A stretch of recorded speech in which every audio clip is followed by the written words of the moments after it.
That evening started out like any other.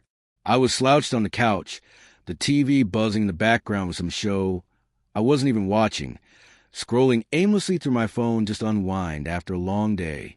The house felt unusually still. Too still. Normally by then she'd be humming in the kitchen, or we'd be chatting about our day. But that night, something felt off, though I couldn't say why. Then I heard her footsteps, slow, measured. She walked into the living room and stood in front of me. I didn't bother looking up right away, assuming she just wanted to ask about dinner or remind me of something. But then she cleared her throat.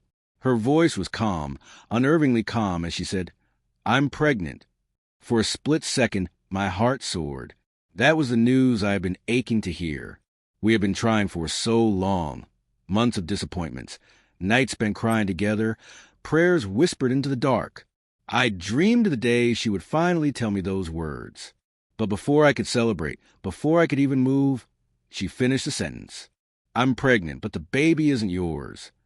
The words hit me like a blow. My phone slipped from my hand onto the floor. I stared at her, searching her face for a crack, a smile, some sign it was a cruel joke.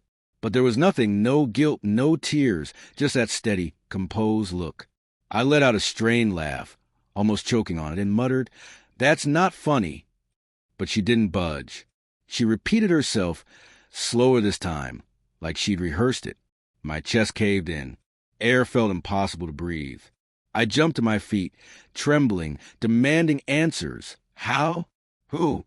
The question spilled out, but she only stood there, watching me with that unsettling calmness. Finally, I asked, "How long?"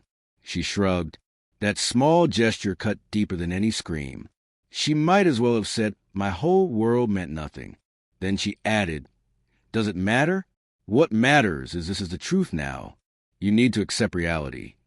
Accept reality. Those two words echoed in my head, hammering into me. The reality that my wife, my partner, the woman I trusted with everything, had been with someone else. I pushed out the question through a cracking voice. "Who's the father?" She hesitated, then whispered a name. My stomach dropped. It wasn't a stranger. It wasn't a fling. It was someone I knew, a co-worker. The same man she once told me not to worry about. And in an instant, every puzzle piece fell into place. The late nights at the office, the sudden girls' nights, the way her phone never left her side. Every doubt I'd buried, every time I convinced myself I was paranoid, all came crashing back. I staggered back onto the couch, whispering, "Why him? Why anyone?"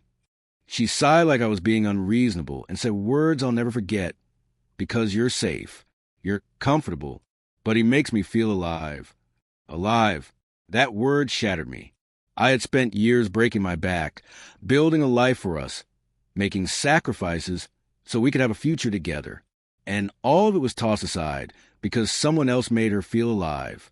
I asked if she still loved me. She didn't answer. She just looked away. Her silence was louder than any words. I couldn't stay still. I started pacing, my mind spinning.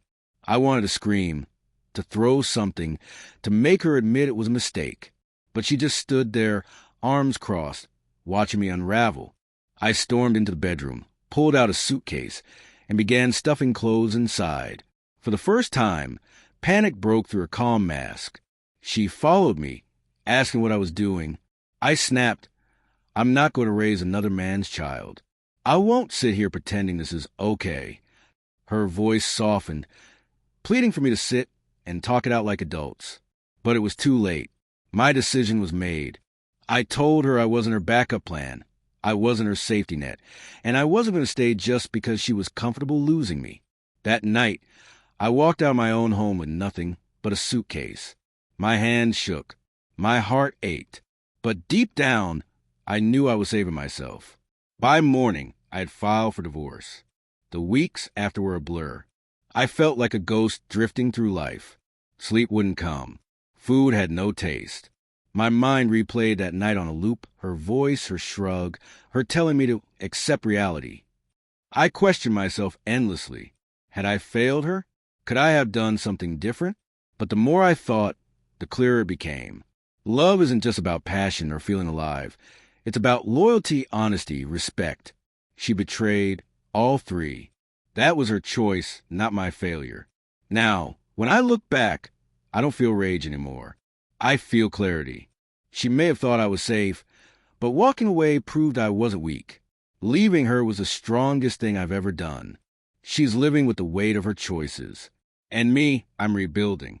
Slowly, painfully, but stronger than before. I've learned something through the wreckage. Sometimes the harshest truths free you from the prettiest lies. And though it broke me, I'd rather carry the truth than live in a fantasy that never really existed.